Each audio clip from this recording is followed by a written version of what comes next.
Halo semuanya, balik lagi di podcast Telsa TV. Kali ini kita akan membahas bullying bareng gue Dimas, dan di samping gue hari ini ada ditemani sobat saya, Bob. Gimana kabarnya, Bob? Halo Dim, tadi di kantin juga sempat dengar sesuatu buat kepikiran topik kita hari ini. Wah, apaan tuh? Jangan bilang lo denger gosip baru. Bukan gosip, tapi lebih ke fenomena. Cuma bercanda, tapi segerombolan anak yang ngeledekin sepatu temennya yang udah agak jebol. Pas temennya itu diam dan mukanya merah mau nangis, teman-temannya malah bilang, ya elah itu cuma baper, cukup banget. Klasik banget sih itu. Kata baper sekarang kayak jadi tameng. Kalau kita habis nindas orang, terus orangnya sakit hati, kita tinggal bilang dia baper, biar kita nggak kelihatan salah. Nah itu dia masalahnya. Hari ini kita bakal kupas tuntas kapan sebuah candaan berubah menjadi bullying, karena garisnya itu tipis banget. Oke Bob, sebelum kita jauh, kasih tahu gue dulu apa sih batasan pastinya. Soalnya gue sama lo kan sering juga ceng-cengan, tapi kita asik-asik aja.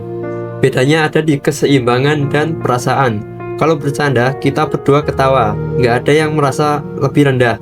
Tapi kalau bullying ada 3 ciri utama. Pertama, ada ketidakseimbangan kekuatan. Misalnya ada satu yang lebih populer atau lebih galak. Kedua, dilakukan berulang kali. Ketiga, ada niatan buat merendahkan. Jadi, kalau gue ngeledek lo sekali, lo nggak marah, itu bercanda.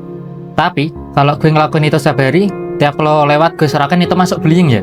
Tepat. Dan satu lagi Dim, kadang pelakunya ngerasa si korban baik-baik aja dan korbannya ikut ketawa. Padahal di psikologi ada istilah fawning. Dia ikut ketawa karena takut dia marah.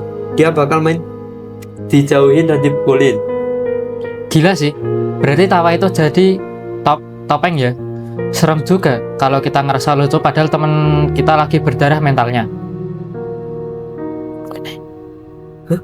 Dulu kan bullying identik sama fisik ya, kayak dipala atau dipukul. Sekarang benihnya lebih halus, lebih ngerusak ya. Benar, selain fisik dan verbal, ini yang paling sering dianggap sepele, panggilan nama orang tua, ngecek bentuk fisik, body shaming, sampai ngerendahin kemampuan akademik temen. Terus ada yang namanya juga bully sosial atau relasional. Ini yang sering dilakukan anak-anak populer. Kayak sengaja nggak diajak main, sebarin rumor, bohong supaya orang lain malas temenan sama dia, atau dikucilin dari grup chat.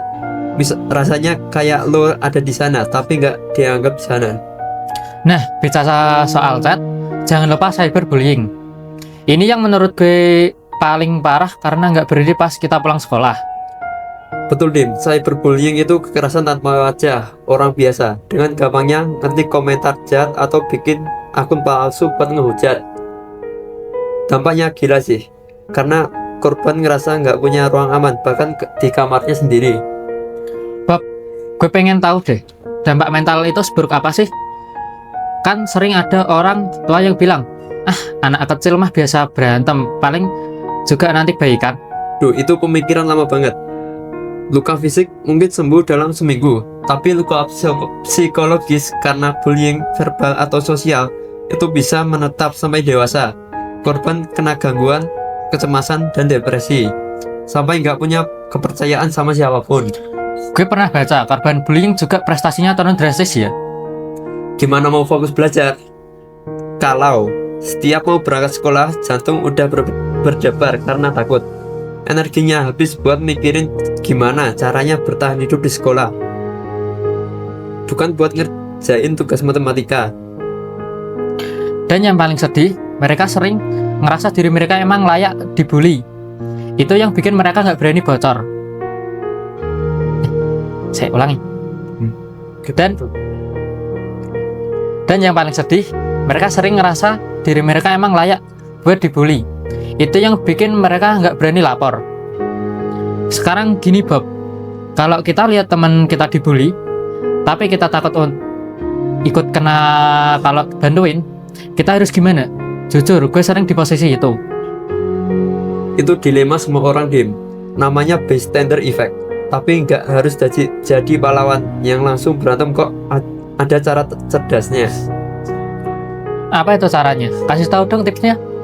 Pertama, jangan ikut ketawa. Dengan diem aja pas pelaku ngelawak kasar. Itu udah motong suplai kepercayaan diri dari dia. Kedua, rangkul korbannya. Setelah kejadian, samperin aja, ajak ngobrol hal lain. Kasih tahu yang dia nggak sendirian. Terus kalau mau lapor tapi takut disebut tukang adu gimana tuh? Lapor itu beda sama adu. Lapor itu beda sama ngadu. Ngadu itu tujuannya buat cari muka. Lapor itu tujuannya buat menyelamatkan nyawa orang. Kamu bisa lapor lewat kotak saran sekolah atau guru BK secara rahasia. Jangan biarkan bullying jadi budaya di sekolah kita. Nggak kerasa ya, hari ini kita udah ngobrol panjang. Intinya apa nih buat teman-teman kita yang kena bullying di luar sana? Intinya simpel, cek lagi candaan. Kalau yang diajak bercanda nggak ketawa atau ketawanya kelihatan maksa, berhenti. Jangan jadiin luka orang lain sebagai bahan konten atau bahan tawa. Setuju.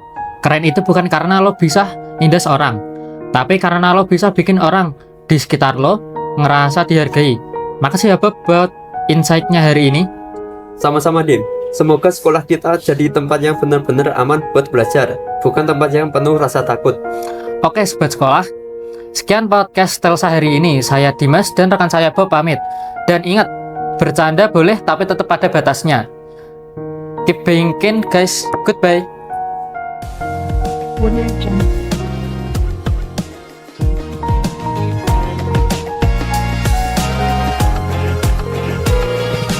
Audio Jungle.